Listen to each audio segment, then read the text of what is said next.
요 요한복음 17장 1절에서 5절 말씀입니다. 요한복음 17장 1절에서 5절 말씀입니다.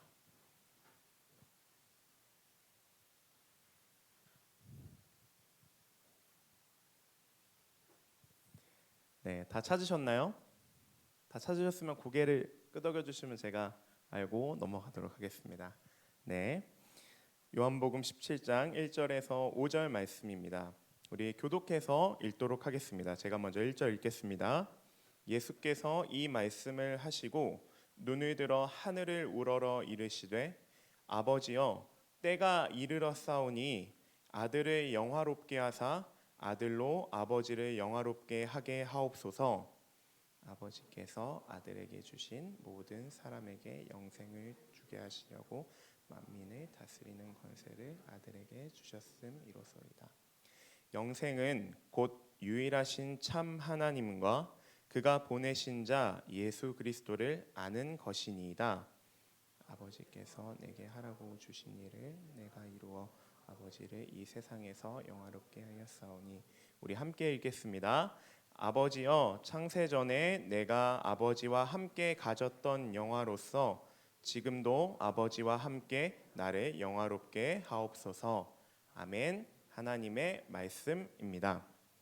네, 오늘 이 예배 자리에 오신 우리 청년들, 또 여기 계신 모든 분들을 진심으로 환영합니다.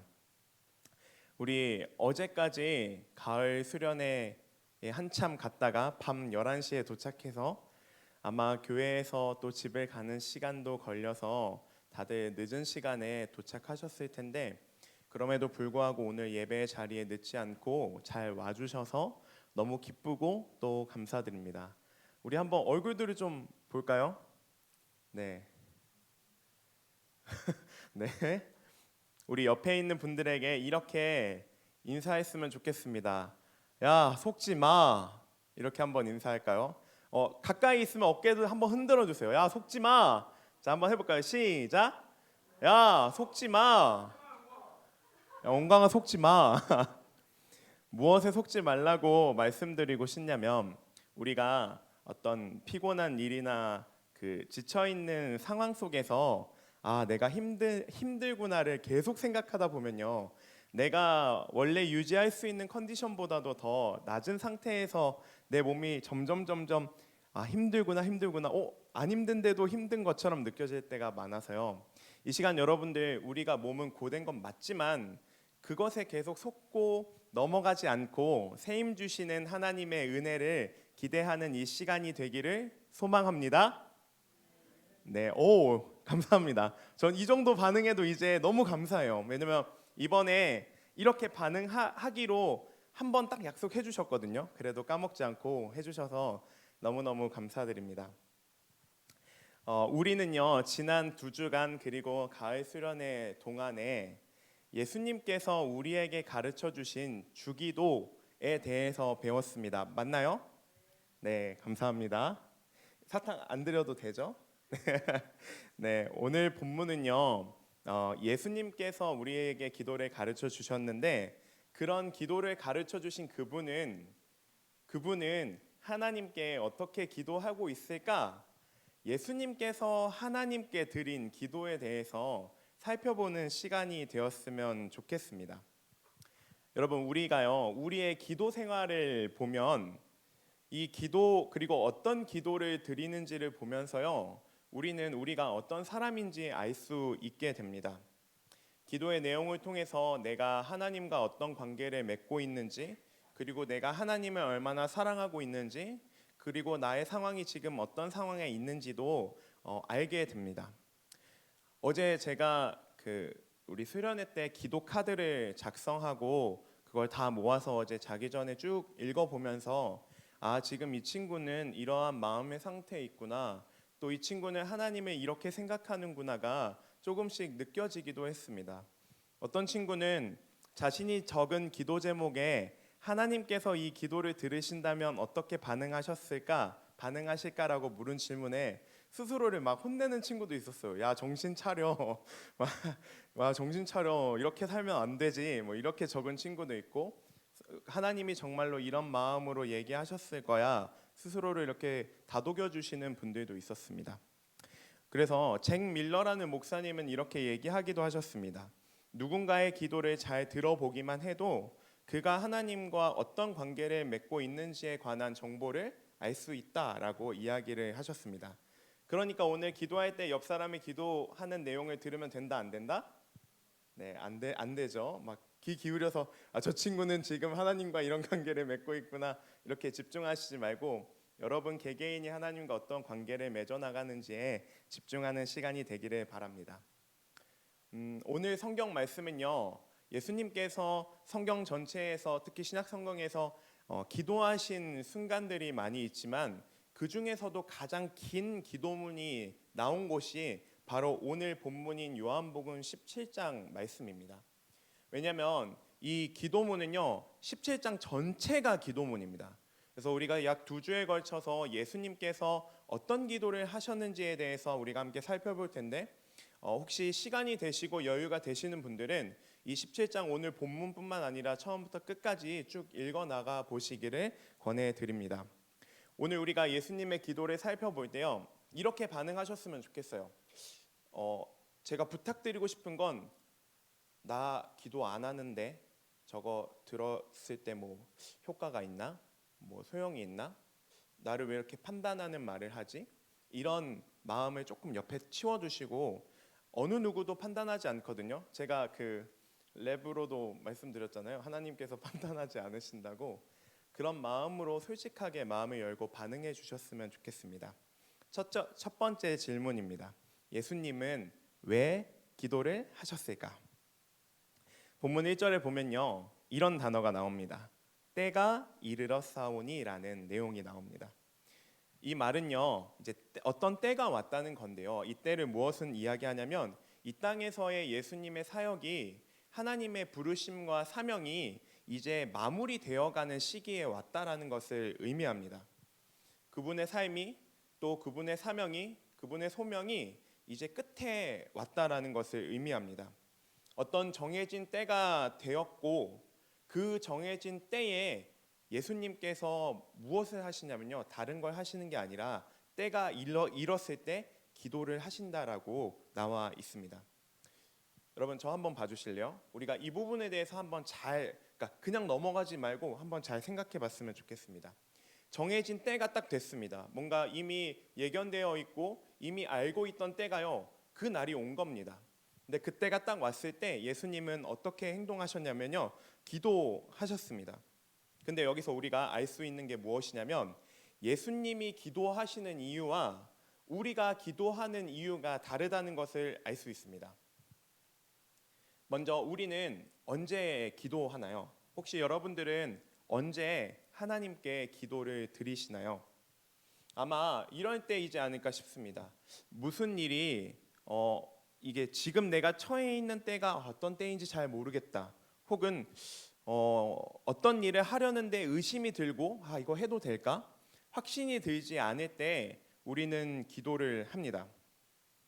그러면 이렇게 질문을 한번 드려보고 싶어요. 여러분이 만약에 때를 몰라서 이게 확 맞나 안 맞나 어떤 의심이 들고 확신이 들지 않아서 기도한다면 만약에 반대로 뒤집어서요.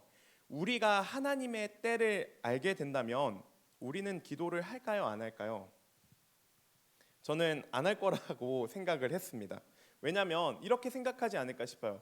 어차피 그 때가 정해져 있고 그것이 정답처럼 A는 A 이렇게 입력하면 B가 될 거라고 다 정해져 있다면요. 기도를 해도 의미가 있을까? 굳이 내가 그걸 기도하지 않아도 하나님은 그 일을 하실 텐데 라고 생각하면서 내가 하나님의 때를 다 안다면 기도를 하지 않을 것 같다는 생각이 들었습니다. 그런데 예수님은 어떠셔요? 예수님은 정해진 때가 돼서 어떠한 일이 벌어졌을 때요 기도를 하십니다. 우리는 기도할 필요가 없다라고 느낄 때 예수님께서는 지금 기도하고 계신 것입니다. 우리는요 우리의 뜻이 분명할 때는 기도합니다. 하나님 저 이거 하고 싶어요. 하나님 저 지금 이런 상황에 있는데 이렇게 풀렸으면 좋겠어요. 저 여기 가고 싶어요. 저 이렇게 변했으면 좋겠어요. 어떤 내가 확고한 뜻이 있을 때는 우리는 분명하게 하나님께 기도를 하지만 하나님의 뜻이 분명해지면요, 우리는 기도하지 않습니다. 이게 무슨 말이냐면요, 어차피 하나님께서 그렇게 가실 거라면 우리의 뜻과 그리고 다르다면요, 기도하지 않는다는 것입니다. 그냥 기도를 포기하고 때때로 되라라고 포기할 때도 있고, 계속해서 하나님의 뜻과 반대되는 나의 고집을 주장할 때도 많이 있는 것 같습니다. 그렇지만 반대로 우리는 우리의 뜻이 분명해질 때 기도하지만, 예수님께서는 오늘 말씀에 보면은 하나님의 뜻이 정해진 때가 되어서 더욱 분명하게 되었을 때 이분은 기도를 포기하는 것이 아니라 오히려 하나님의 뜻이 분명해지도록 더욱 기도를 하는 것입니다. 그러면 우리는 왜 우리의 뜻이 분명해질 때만 기도하는 것일까요? 내가 원하는 것, 내가 필요를 얻기 위해서 그 뜻이 정말로 이루어지기를 원하는 마음으로 기도를 합니다. 맞나요? 내 뜻이 분명히 섰고 나는 이제 이게 필요해. 그러니까 하나님께 이걸 달라고 기도해야겠다 라는 마음이 서는 순간 우리는 기도에 집중하게 됩니다. 근데요, 이걸 잘 보면요, 이렇게 볼 수도 있습니다. 나의 뜻이 분명하게 세워진 다음에 하나님께서 나의 뜻에 동참해 달라고 기도를 하는 것입니다. 하나님, 특히 저는 TJ인데요, ESTJ인데 TJ니까 하나님, 저는 A부터 Z까지 플랜이 쫙 다 짜놨으니까 하나님께서 여기에 오셔서 일해주세요. 하나님께서 제 이 계획에 동참하셔서 제 이 모든 뜻과 계획을 이루어주세요 라고 되게 많이 저는 기도를 했습니다. 근데 중요한 것은요, 우리가 오늘 찬양도 했고 또 주기도문을 통해서도 배웠지만 우리 뜻에 하나님을 참여시키는 것이 아니라 하나님의 뜻에 우리가 참여하는 방향인데, 우리는 실제로 이렇게 기도를 많이 하고 있다라는 것입니다. 결국에는 내 필요와 내 계획에 집중하고 있다라는 것입니다. 그런데 예수님은 어떠신가요? 예수님은 자신의 그 플랜에, 자신의 계획에 하나님께서 참여해 달라고 요청하시는 기도를 하지 않습니다. 오히려 하나님의 뜻과 하나님의 계획에, 그분의 뜻에 참여하기 위해서, 그분의 말씀에 따르기 위해서 기도를 하고 있습니다. 우리는 여전히 우리의 어떤 것을 얻기 위해서 기도하고, 반대로 예수님은 어떠한 것이든 하나님의 뜻을 알기 위해서 기도하고 계십니다. 여러분, 제가요 청년 때에요 가장 많이 했던 질문이 뭔지 아세요? 근데 아마 저는 이렇게 여러분들을 만나면서 여러분들도 이 질문을 많이 하고 있다는 걸 깨닫고 참 신기하기도 했습니다. 무엇이었냐면, 하나님의 뜻은 어디에 있을까요? 전사님, 이게 하나님의 뜻일까요? 하나님의 뜻이 분명한가요? 막 이제 저한테 묻기도 합니다, 어떤 분들은. 그래서 저는요, 제가 청년 때, 지금도 청년이지만 제가 청년일 때는 어떤 그 방법을 많이 썼냐면, 그 하나님의 뜻을 아는 법, 뭐 이런 책자 같은 게 있어요. 그래서 막 소책자인데 하나님의 뜻을 알려면 뭐 하나님의 뜻을 구하는 법, 뭐 하나님의 뜻을 뭐 알기 위해서는 뭐 이제 이런 책들을 막 찾아보기도 했던 것 같아요. 그리고 목사님을 찾아가서 하나님, 이게 정말 하나님이 아니라 목사님, 이게 진짜 하나님의 뜻일까요? 이렇게 막 묻기도 했습니다. 그런데 매번 그런 것은 아니었는데요. 여러분들도 그렇다는 것은 아니고, 저는 언제 그런 질문을, 그러니까 하나님의 뜻을 알려면 어떻게 해야 될까요? 하나님의 뜻이 무엇인가라고 언제 질문했냐면요, 내가 뜻이 딱 섰을 때였습니다. 그러니까 다시 말해서 내가 지금 이걸 하고 싶은데 이게 하나님의 뜻이 맞을까요? 라고 물을 때 그런 표현을 많이 썼습니다. 왜냐하면 하나님의 뜻과 맞았으면 좋겠거든요. 내가 원하는 방향이 하나님의 뜻과 맞으면 참 좋겠다는 마음에서 이제 막 두드려 보는 거죠. 하나님, 이게 하나님의 뜻이 맞을까요? 괄호 열고는 이게 하나님의 뜻이었으면 좋겠어요 라고 내 뜻에 하나님의 생각을 관철시키고 있던 저를 발견을 했습니다. 그런데 하나님의 뜻과 저의 뜻이 이렇게 다르다는 걸 뭔가 그 직감적으로 알 때요, 이게 내 욕심이구라는 것을 직감적으로 알 때 저는 기도하지 않는 저의 모습을 발견했습니다. 왜냐하면 기도하다 보면 뭔가 내 마음이 저길로 바뀔 것 같으니까, 내가 원하지 않고 하나님의 원함으로 내가 바뀔 것 같으니까요, 뭔가 내가 손해 보는 것 같고 내가 뭔가 하고 싶은 대로 하지 못할 것 같으니까 기도하기를 멈췄던 경험이 있습니다. 이처럼요, 우리가 기도하는 이유와요, 예수님께서 기도하는 이유는 참 다른 것 같습니다. 우리는 여전히 하나님의 뜻을 구하면서도 이 마음 한켠에는 내 뜻이 이루어지기를 간절히 소망하는 마음이 우리에게는 있지 않을까 싶습니다. 그러면 여러분은 왜 기도하시나요? 아마 지난 가을 수련회 우리 첫째 날 저녁 집회 때 제가 말씀을 드린 것처럼 우리는요, 우리에게 일용할 양식, 그러니까 하나님 저 이거 필요해요, 이거 얻고 싶어요, 이렇게 우리의 필요를 위해서 기도를 합니다. 기억나시죠? 네, 수련회에 참석하지 못한 분들을 위해서 제가 간단하게 설명하면, 하나님 A예요, B예요? 하나님 제가 A로 갈까요, B로 갈까요? 좀 알려주세요. 이렇게 기도하는 것이 아니라, 그리고 하나님이 이건 들어주실까? 이거는 내 욕심이라고 생각하셔서 노라고 하실 것 같아. 이걸 들어주실까? 이건 좀 선 좀 세게 넘은 것 같은데.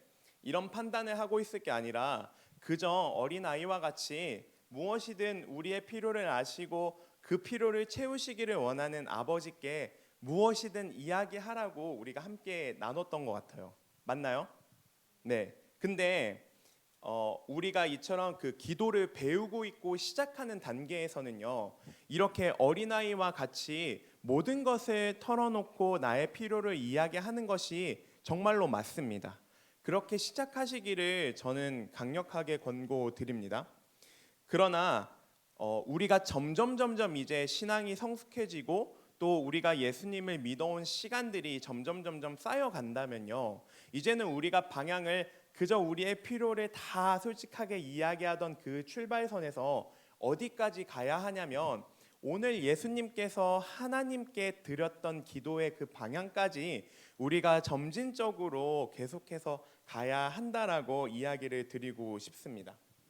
처음에는 나의 필요를 위해서 그 필요를 간절히 구하는 마음으로 기도하지만, 기도하는 가운데 정말로 하나님이 나의 아버지이시구나가 점점 그리고 진심으로 믿어지고요, 나의 필요를 내가 말하지 않아도 나에게 가장 필요한 것으로 채우시는 나의 아버지라는 사실이 우리 가운데 정말로 믿어지는 그 순간에는 나의 필요를 하나하나 나열해서 그것만을 구하기보다는, 하나님 저도 정말 하나님의 뜻에 동참하고 싶습니다. 하나님 저의 필요보다도 하나님께서 저에게 원하시는 필요에 맞춰서 그 뜻을 함께 이뤄가고 또 그 뜻에 동참하고 싶습니다라는 기도까지 나아가기를 원합니다.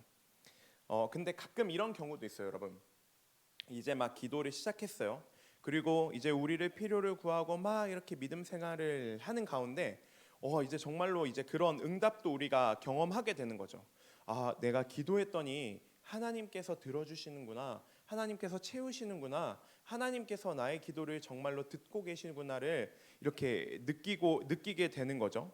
근데 이제 그렇게 기도하다가 시간이 조금만 지나가면은 우리 가운데 어떤 대단한 믿음이 찾아오냐면요, 하나님에 대한 믿음이 점점 커졌다라는 어떤 생각에서요, 하나님은 나의 아버지 되시고 나의 필요를 다 아시니까 내가 진짜로 다 말하지 않아도 채워주시지 않을까 하고요, 어느 순간 기도하지 않고도 하나님 채워주실 거야, 하나님이 우리 상황 다 알아, 나의 상황 다 아시는 분이지, 자비로우시고 인격적이신 분이니까 내가 굳이 꼬치꼬치 다 얘기하지 않아도 되겠지, 이런 생각에서 기도를 하지 않게 되는 경우까지도 나가는데요.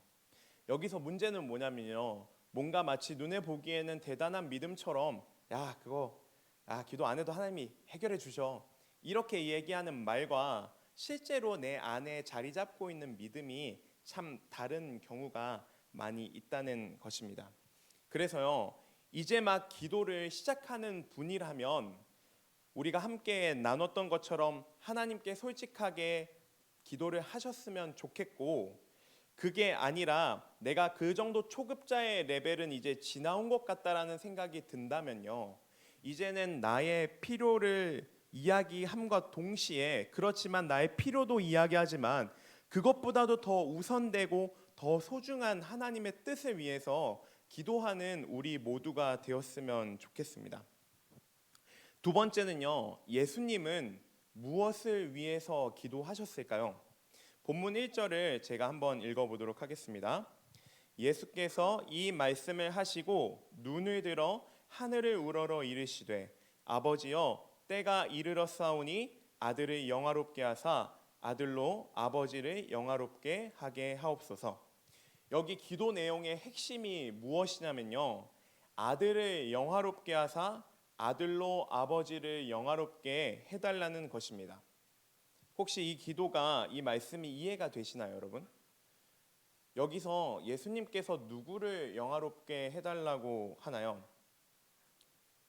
자, 예수님께서는 자신을 영화롭게 해달라고 하나요? 아버지를 영화롭게 해달라고 하나요? 손을 한번 들어보겠습니다. 저는 예수님 자신을 영화롭게 해달라고 하시는 것 같아요. 하는 분. 네. 그러면 아니면 아버지를 영화롭게 해달라고 하시는 것 같아요. 하는 분. 네. 손 안 든 분들도 이제 마음에 손을 들었다라고 치고, 제가 느끼기에는 뭔가 자신인, 그러니까 아들도 그리고 아버지도 둘 다 영화롭게 해달라고 간구하는 것 같습니다. 그러면 영화롭게 한다는 게 무슨 의미인지부터 잘 살펴봐야겠죠. 즉 크게 세 가지의 뜻이 있는데 이 세 가지가 다 중요합니다. 첫 번째는 누군가를 존경한다, 그리고 경의를 표한다, 찬미한다, 찬양한다라는 뜻이 이 영화롭다의 첫 번째 뜻이 있습니다. 두 번째는요, 누군가를 섬긴다, 기뻐한다라는 뜻이 이 안에 담겨 있고요. 마지막으로 그래서 이 모든 것들을 무엇으로 하냐면 사랑으로 한다라는 뜻이 세 가지가 이 안에 담겨 있습니다. 누군가를 존경한다, 찬미한다, 그리고 섬긴다, 기뻐한다, 그리고 이 모든 것들을 사랑으로 한다라는 이 의미입니다. 여러분, 제가 예를 한번 들어볼게요. 우리 두 사람이 사랑을 하게 되면 무엇을 하나요? 서로 사랑을 하게 되면 무엇을 하나요? 눈에 보이기로는 데이트도 하고 그 데이트 안에서 밥도 먹으러 가고 또 영화를 보기도 하고 또 좋은 곳에 여행을 가기도 하고 이제 이런 것들을 하지만 이 눈에 보여지는 행동들 말고 실제로 두 사람을 사랑한다는 것은 우리가 방금 전에 살펴본 것처럼 영화롭게 한다라는 의미가 있습니다. 잘 생각해 보세요. 서로 사랑한다면 연인의 관계에서는 서로를 영화롭게 한다. 아니 조사님, 근데 갑자기 이 영화롭게랑 이 사랑의 그 연인의 관계에서 무슨 관계가 있어야라고 이야기하실 수 있지만 실제로 두 사람이 만나게 돼서 서로의 좋은 모습들을 칭찬하고 와, 너 진짜 이거 잘한다. 서로 찬미해주고 또 서로 존경해주고 이 사람은 이런 배울 점이 있구나. 그런 마음들로 서로를 봐주고, 두 번째는 서로의 필요들을 섬겨주고 또 기뻐해주고, 마지막으로는 이 모든 행동들을요 사랑하는 마음으로 서로에게 해준다라는 것입니다. 그래서요, 우리가 건강하게 사랑을 하고 있다면, 연인 관계를 지속하고 있다면 이런 서로를 영화롭게 하는, 서로를 찬양해주고, 이 찬양이란 단어가 우리가 그러니까 예배 때 쓰니까 정말로 그 어떤 되게 하나님께만 드리는 의미가 있는 거지, 서로 칭찬해주고 좋은 것을 좋다고 얘기해주고 감탄해주고 그런 의미들이 다 들어가 있거든요. 그래서 여러분들 지금 연인 관계에서 서로가 서로를 그렇게 봐주고 있는지, 섬겨주고 있는지, 기뻐해주고 있는지, 이 모든 것들을 사랑하러 하고 있는지 꼭 점검해 보시기를 바랍니다.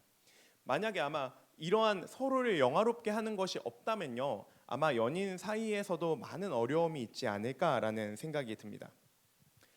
여러분, 제가 음식을 좋아할까요, 안 좋아할까요? 네, 이 질문은 참 답이 빨리 오는 것 같아요. 이유는 잘 모르겠지만, 네, 저는 음식 먹는 걸 좋아하지만 반대로 음식을 하는 것은 사실 별로 좋아하지 않습니다. 왜냐하면 저는 설거지하는 걸 더 좋아하기 때문인데, 저에게 2살 어린 남동생이 있거든요. 아마 보신 분들도 있고 못 보신 분들도 있지만 지민이라고 이제 남동생이 있는데, 이 친구는 저와 다르게 음식을 만드는 걸 참 좋아합니다.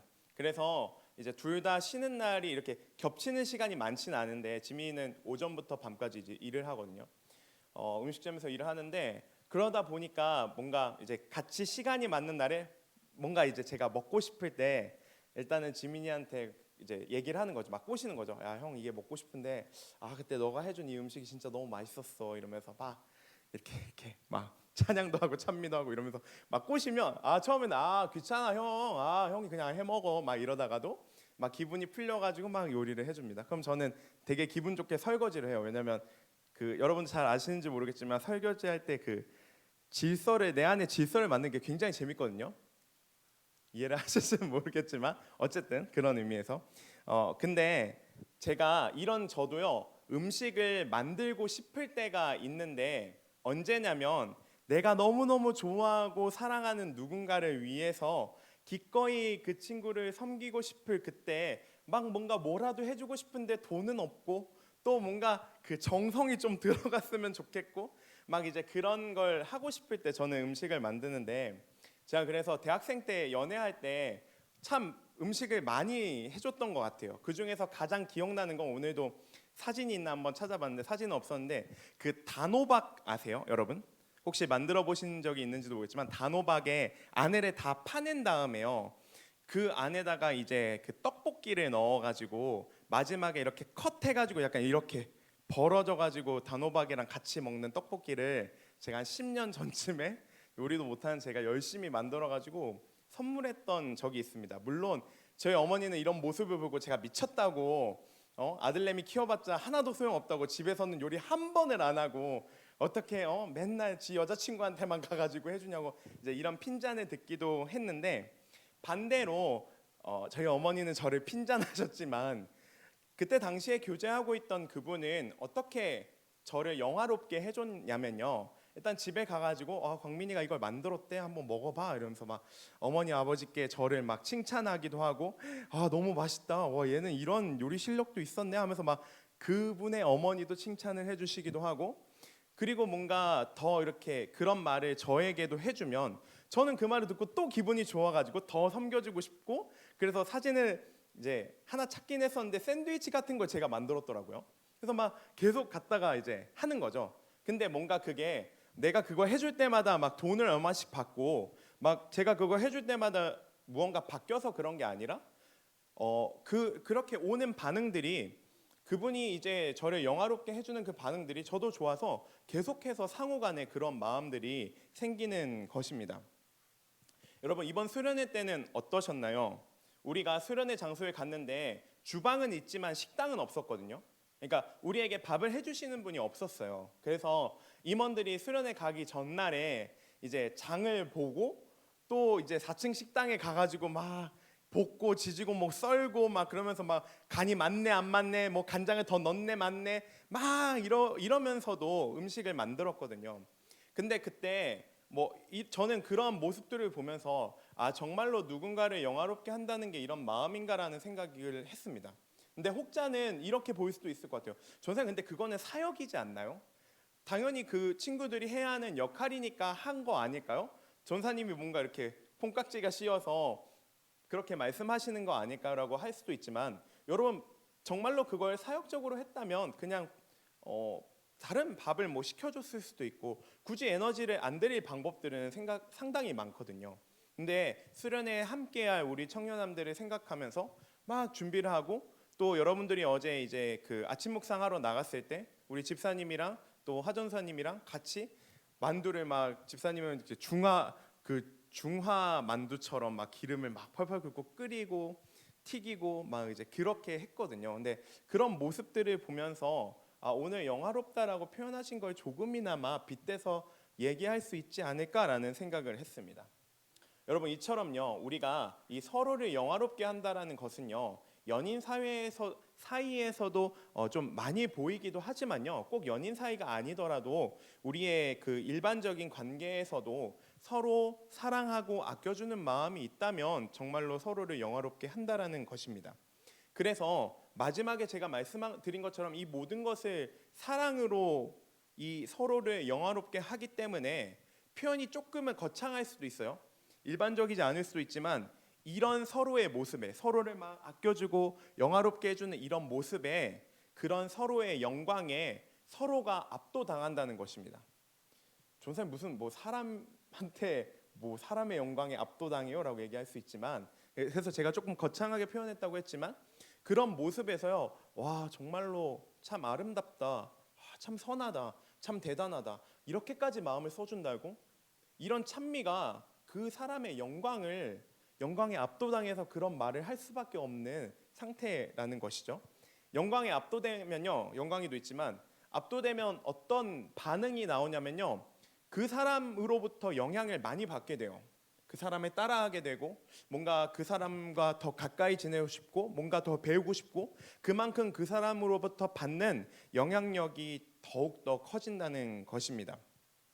그래서요 그런 관계 속에서 계속해서 서로를 영화롭게 하고 서로의 영광에 압도당하다 보면요 어디까지 가게 되냐면 내가 힘들고 어렵고 지친 일이 있을 때 그 사람을 만나는 거예요. 그리고 얘기를 해요. 그냥 털어놔요. 그 친구가 뭐 해결해 줄 수 있던 없던 그렇지만 그냥 얘기하는 가운데에서 위로를 얻고 평안을 얻고 다시 한번 할 수 있겠다라는 힘이 난다라는 것입니다. 이렇게 그 사랑하는 관계 사이에서도 이렇게 느끼는데 하물며 하나님과 우리의 관계에서도 우리가 하나님을 영화롭게 하고 하나님께서 우리를 영화롭게 하시기에 우리도 이러한 관계 속으로 깊은 정말로 그 하나님의 영광에 압도당해서요. 그분의 자비로우심과 그분의 아름다움과 그분의 선하심과 나를 통해서 이 땅 가운데 일하시는 그분의 어떤 그 하나님 나라의 일들을 볼 때 하나님 제가 정말로 이래서 정말로 하나님을 찬양할 수밖에 없습니다라는 고백이요. 마치 내가 그냥 찬양해야지 기뻐해야지가 아니라 내 마음의 감탄처럼 터져 나오게 된다라는 것입니다. 그때 우리의 문제들이요 삶에서 우리를 막 억누르고 옥죄고 너무 힘들어 이런 문제들이요 그런 영광스러움 앞에서 위로가 되고 하나님이 나와 함께 하시는데 이런 엄청나신 하나님의 영광이 내게 임하고 있는데 내가 다시 한번 힘을 낼 수 있지라는 생각을 하게 된다라는 것입니다. 마지막으로 오늘 가장 중요한 부분입니다. 그럼 어떻게 하나님을 영화롭게 하는가입니다. 여러분 저는요 이 하나님의 영광이라고 하면 어떤 이미지가 있었냐면요 여러분들 이 이미지가 되게 중요해요. 처음 생각했을 때 그 이미지가 곧 내가 생각하는 그 단어에 갖고 있는 것이거든요. 저는 영광을 생각하면 뭔가 지금 조명이 이렇게 비추는데 빛이 창 하면서 약간 그 배경음악이 차라란 약간 차 그러니까 빛이 팍 이게 저한테 갖고 있었던 그 하나님의 영광이라는 이미지였고 제가 어렸을 적부터 좀 세뇌 아닌 부모님과 그 당시에 제 학창 시절에 선생님으로부터 어떤 교육을 받았냐면요 제가 비판하려는 것은 아니고 그 당시에는 이게 정답이었던 것 같아요. 하나님께 영광을 돌린다라는 것은 학생으로서는 뭘 잘해야 돼요? 뭘 잘해야 영광을 돌린다고 들었을까요? 맞아요. 이런 말 진짜 많이 써요. 광민아, 너는 지금 학생이니까 너의 그 본분에 충실하고 공부를 잘하는 것이 하나님께 영광을 드리는 것이야. 두 번째, 그게 끝나니까요. 한 고3 때쯤에 이런 얘기가 들려왔습니다. 광민아, 좋은 대학에 가는 것이 하나님을 영광스럽게 하는 거야. 하나님을 영화롭게 하는 거야. 대학이 끝나니까요. 이제 직장에 가려고 하니까 또 이런 얘기를 해요. 광민아, 좋은 직장에 가는 것이 하나님을 영광스럽게 하는 일이야. 또 그 직장이 이제 넘어가니까요. 뭔가 그 직장 안에서 인정을 받는 거, 또 저는 아직은 아니지만 뭔가 뭐 좋은 배우자랑 만나서 결혼하는 거, 뭐 무슨 사람을 만나는지 그 뭐가 좋다고 말하는지 정확히 모르겠지만 아무튼 계속해서요. 뭔가 내가 뭔가를 잘해야만 하나님 앞에서 영광을 돌린다라는 그런 비성경적인 이야기들을 많이 받아왔습니다. 지금은 교회에서 그렇게 가르치진 않는 것 같아요. 근데 여러분 잘 보세요. 문제가 무엇이냐면 만약 우리가 제가 이제 이야기들 속에서 나의 신앙생활을 계속해서 해 나갔다면요, 저는 세상 앞에서 섰을 때도 너무 부족한 사람이고 하나님 앞에서도 섰을 때도 나는 하나님께 영광을 돌리기에는 좀 부족한가? 이거 뭐 어디서부터 다시 해야 되는 거지? 이런 생각이 들 수도 있다라는 걸 깨달았습니다. 그러니까 매번 실패자 같이 느껴지는 거죠. 나는 하나님께 영광을 돌려야 되는데 나는 뭔가 이렇게 좋은 대학과 뭐와 그런 조건들을 막 따져보니까 내가 하나님 앞에 영광을 돌릴 수는 있나? 이런 질문에서 점점 스스로를 자책하고 실패자라고 낙인 찍고 서로 스스로를 부끄러워한다라는 것입니다. 그런데요, 그렇다면 오늘 성경에서는 하나님을 영화롭게 한다는 것을 무엇이라고 말씀하시냐면요, 1절에 제가 읽어드릴게요. 때가 이르렀사오니 아들을 영화롭게 하사 아들로 아버지를 영화롭게 하게 하옵소서. 아멘. 여기서 말씀하시는 때가 언제냐면 바로 예수님께서 죽으신 십자가에 달려 돌아가실 그때를 지금 요한복음에서는 이렇게 이야기를 하고 있습니다. 바로 예수님께서 죽으실 그때를 이야기하는 것인데, 이제 십자가에 달려져야 할 때가 왔으니, 그때가 왔으니 주님 나를 영화롭게 하옵소서라고 이야기를 하고 계시는 것입니다. 근데 이렇게 생각하실 수 있어요. 주님, 제가 지금 죽을 테니까 저를 영화롭게 해주세요. 마치 뭔가 그 전장에서 이렇게 하고 죽어가지고 막 뭔가 그 명예를 얻는, 주님 제가 지금 여기서 뭘 할 테니까, 주님 제가 여기서 죽을 테니까 저를 영화롭게 해주세요.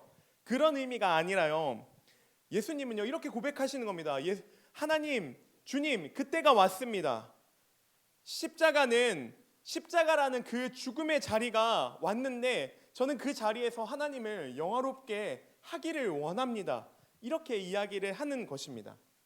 예수님에게는요 사실 십자가라는 자리가요, 이 그분의 그 영광의 자리가 십자가, 그리고 수치스러움, 고통, 고난, 부끄러움, 그런 자리가 그분의 영광의 자리라고 지금 이야기를 하고 있습니다.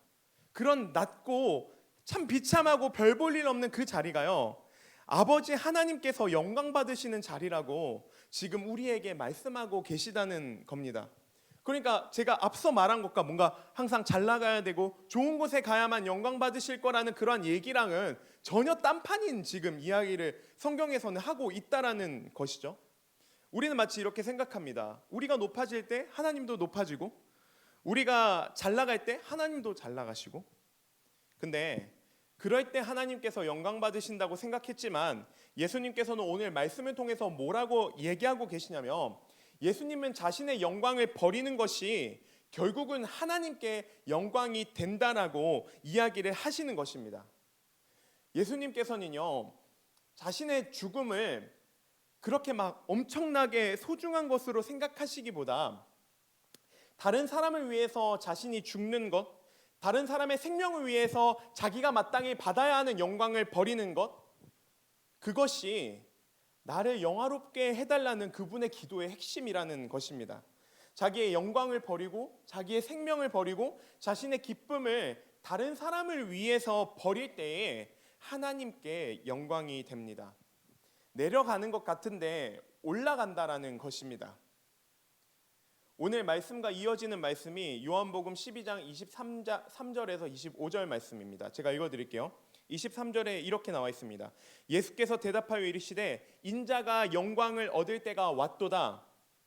이 말씀을 들은 제자들은 아마 이렇게 생각했었죠. 와, 이제 이때다, 이제 왔다. 지금까지는 막 예수님이 가난한 사람들만 도우시고 병자들만 만나시고 뭔가 그 고위층에 있는 사람들은 무시하시고 그렇게 살아왔다면, 옳거니 이제는 높은 자리로 올라가는 때가 왔구나. 그분이 내가 생각하기에 영광 받으신다라는 어떤 좋은 자리, 어떤 명예, 뭔가 이렇게 부와 권력을 얻으시는 때가 왔구나라고 생각했겠죠. 그런데 24절과 25절 바로 뒤에 뭐라고 나와 있냐면요, 제가 읽어드릴게요. 예수님께서 하시는 말씀입니다. 내가 진실로 진실로 너희에게 이르노니 한 알의 밀이 땅에 떨어져 죽지 아니하면 한 알 그대로 있고 죽으면 많은 열매를 맺느니라. 자기의 생명을 사랑하는 자는 잃어버릴 것이요 이 세상에서 자기의 생명을 미워하는 자는 영생토록 보전하리라 라고 가르쳐주고 계신 것입니다. 즉 영광을 얻는 방법이 무엇이냐면요, 하나님의 밀이 땅에 떨어져서 죽는 것처럼 우리가 낮은 자리로 내려가고 다른 사람을 위해서 기꺼이 우리의 마음과 우리의 어떤 영광을 버릴 그때에 하나님께서 영광을 받으신다라고 이야기를 하고 계십니다. 예수님은요 이게 언제 말씀하셨는지가 진짜 중요한데, 예수님은 한평생을 이 땅에 사시면서 많은 사람들에게 이렇게 직접 얘기하셨을 거예요. 하나님의 밀이 땅에 떨어지면은 그 생명이 정말로 이렇게 옮겨갈 거야. 죽지 않으면 그 안에 생명이 있지 않을 거야라고 이야기를 하고 다니셨잖아요. 근데 당신의 죽음 앞에서 그때가 이르렀을 때 그분의 모습을 한번 보세요. 그분은요, 사역을 다 하시고 나서 이제 때가 이뤘을 때 십자가 죽음을 앞두고 나서 이렇게 유언처럼 이야기하시는 것입니다. 주님, 때가 왔습니다. 제가 그동안 많은 사람들 앞에서도 전했지만 이제 제가 죽어야 하는 때가 왔습니다. 제가 하늘의 그 미랄로서 땅에 떨어져야 되는 때가 지금입니다. 주님, 정말로 저를 영화롭게 하여 주십시오 라고 이야기를 하는 것입니다. 이제 말씀을 정리하도록 하겠습니다. 여러분, 우리가 기도를 한다라는 것은 쉽게 말해서 어떻게 표현할 수 있냐면, 하나님, 저 이런 삶을 살고 싶어요. 이런 삶을 살고 싶은데 이런 삶, 제가 생각하는 어떤 삶을 살려면 돈도 필요하고 뭐도 필요하고 A, B, C, D, Z까지 많은 것들이 필요한데 어떻게 좀 안 될까요? 이게 우리가 기도하는 것이죠. 그러니까 내가 살고 싶은 삶을 계속 이제 그리는 것입니다. 근데 오늘 예수님의 기도는 우리에게 이런 도전을 하고 계십니다. 얘들아 잠깐 그렇게 기도하기 전에 잠깐만 내 말 좀 들어봐. 혹시 너희가 그리고 있는 삶의 그림이 이게 맞니? 그리고 내가 이야기하고 있는, 예수님께서 이야기하고 있는 삶의 그림을 한번 볼래? 너희가 그리고 있는 그림과 내가 말하고 있는 그림을 한번 비교해 볼래? 혹시 이런 그림이 너희 안에도 있니? 그렇게 살고 싶은 마음이 너희 안에도 있니라고 물어보시는 것 같습니다. 여러분은 혹시 어떤 기도를 하고 계신가요? 저는 동일합니다. 기도를 이제 막 시작하시는 분들이라면 정말로요, 하나님의 뜻일까 아닐까를 고민하다가 기도를 놓치시지 말고 그냥 기도하라고 꼭 말씀드리고 싶습니다. 정말로요.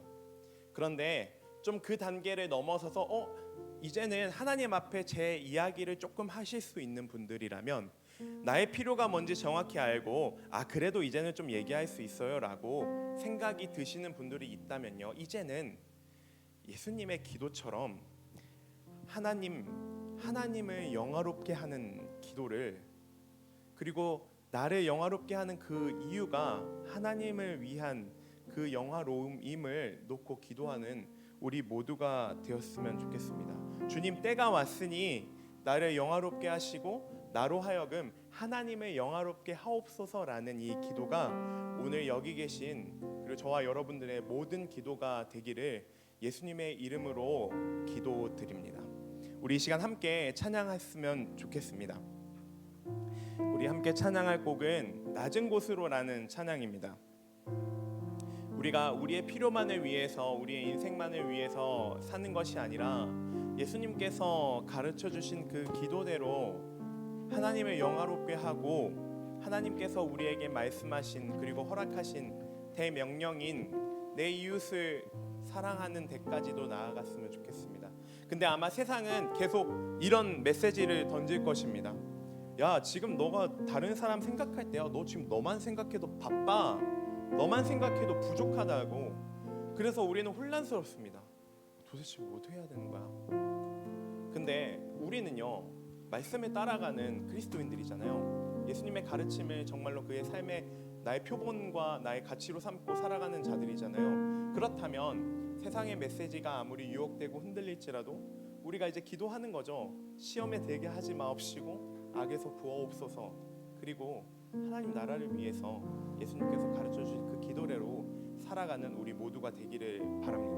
우리 이 시간 함께 찬양하겠습니다.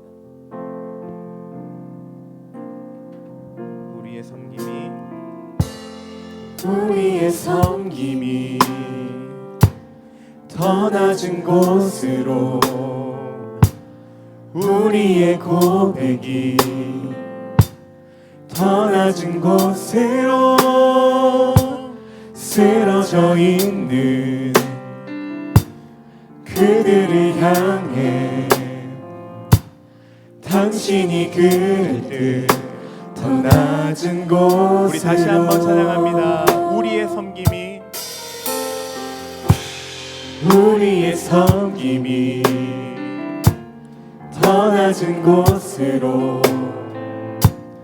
우리의 고백이 더 낮은 곳으로 쓰러져 있는 그들을 향해 당신이 그랬듯 더 낮은 곳으로, 낮은 곳으로 우리 초대하네.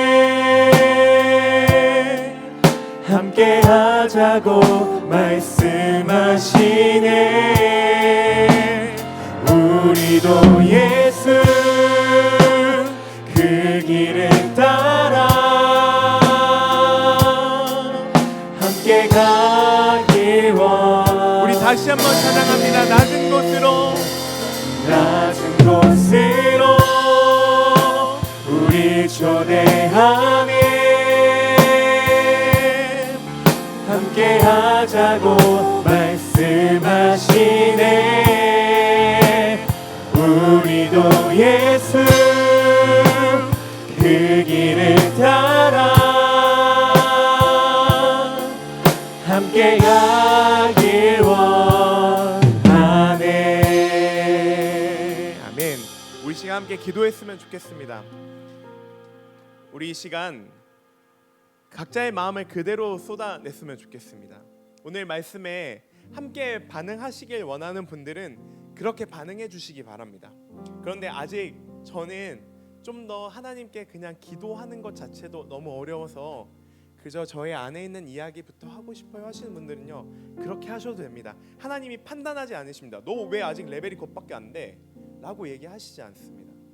그저 우리의 마음을, 그분께 우리의 상황을 그저 내어드리는 이 시간이 되었으면 좋겠습니다. 우리 이 시간 잠잠하게 기도했으면 좋겠습니다. 하나님 아버지, 제가 이 자리에 나와서 주님 앞에 나의 마음을 고하길 원합니다.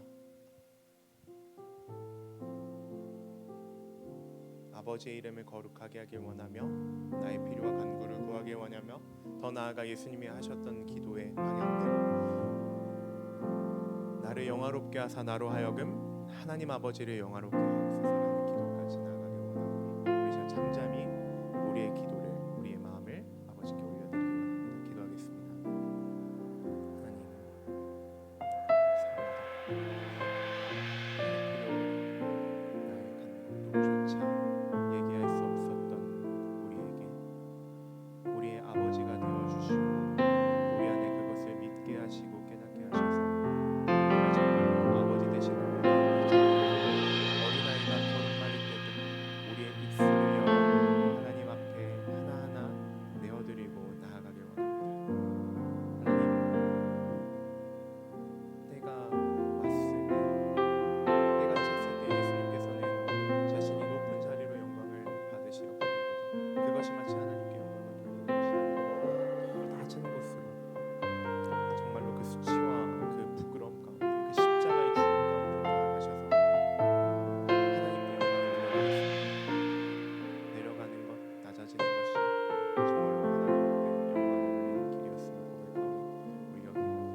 번째로 다시금 잠잠히 기도했으면 좋겠습니다. 하나님, 이 기도가 딱 이것만 하고 끝나지 않았으면 좋겠습니다. 이것이 시작이 되고 이것이 기회가 되고 이것이 정말 물꼬를 튼 것처럼 이제 앞으로 어떤 일이 있든 없든 목적이 하나님께 바라는 것이 있든 없든 상관없이 하나님을 찾는 제가 되길 원한다고 기도했으면 좋겠습니다. 그러한 기도의 삶을 살아갈 수 있게 해달라고 도우심을 구했으면 좋겠습니다. 하나님, 저는 끈기가 너무 부족해요. 하나님, 저는 제 생각을 정리하는 것이 너무 부족해요. 하나님, 저는 계속해서 기도하는 것이 어려워요. 그냥 솔직하게 이야기하고 끝에 이렇게 얘기합시다. 하나님 도와주세요. 하나님 도와주세요. 우리 다시금 잠잠히 우리의 상황과 형편을 잘 하시는 그분께 이 기도가 끊이지 않게 해달라고, 이것이 나의 기도 생활의 시작이 되게 해달라고 우리 시간 한 번 더 기도하겠습니다. 기도하겠습니다. 하나님 아버지, 이 사랑하는 주의 청년들, 이제 주님께서 가르쳐 주신 기도가 이들의 모범이 되고 주님께서 가르쳐 주신 기도를 통해서 여기 있는 우리 모두에게 하나님께 진솔하게 나아가며 그분과 대화하며 그분과의 만남 속에서 이분이 나의 아버지시구나, 아버지는 나를 판단하지 않으시고 나의 필요를 채우길 원하시고 나를 돕길 원하시고 나를 사랑하길 원하시는구나, 그걸 내가 깨닫길 원하시는구나. 더 나아가 하나님 나라와 하나님 뜻을 위하여서 이 땅에 그 뜻에 동참하길 원하시는구나. 나의 필요만을 생각하는 것을 넘어서서 나를 영화롭게 하시고 정말로 하나님께서 온전히 영광 받으시도록 나를 지으신 그분이구나, 창조주신 그분 앞에 피조물인 내가 그분의 뜻을 기꺼이 따라가기를 원합니다. 이들의 기도가 끊이지 않도록, 그리고 이들을 향한 정말로 저의 기도도 끊이지 않기를 예수님께서 도와주십시오. 기도하겠습니다. 하나님, 우리의 기도를 들으신 줄 믿습니다.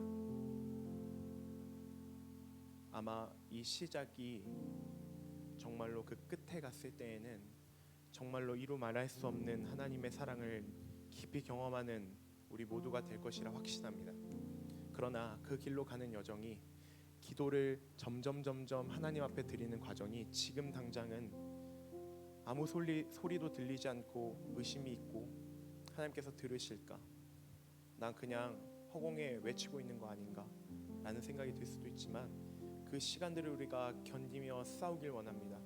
계속해서 하나님께서 나의 기도를 들으심을 믿고 하나님께서 나의 상황과 형편을 누구보다도 잘 아시기에 나를 채우시고 나를 인도하시는 그분이라는 것이 정말로 그런 나의 아버지라는 것이 정말로 믿어져서 이제는 그 아버지의 기쁨에 나도 참여하고 싶다고, 아버지를 영광스럽게 해드리고 싶다고, 그분을 영화롭게 해드리고 싶다고, 나의 잘함, 나의 어떠한 영광에서 그 자리에서 내려와 기꺼이 그분을 섬길 수 있는 낮은 자리로, 나는 비천하고 미루하고 연약하지만 그런 모습이 드러날 때마다 너무너무 부끄럽고 수치스럽지만 그것이 하나님의 영광 받으시는 일이라면 기꺼이 하나님을 선택하겠노라고 선포하고 나아가는 여기 있는 모든 우리가 될 수 있도록 주님 도와주시옵소서. 감사드리며 예수 그리스도의 이름으로 기도드립니다. 아멘. 우리 시간 함께 찬양하며 주님께 우리 준비한 헌금을 드리는 시간 갖도록 하겠습니다.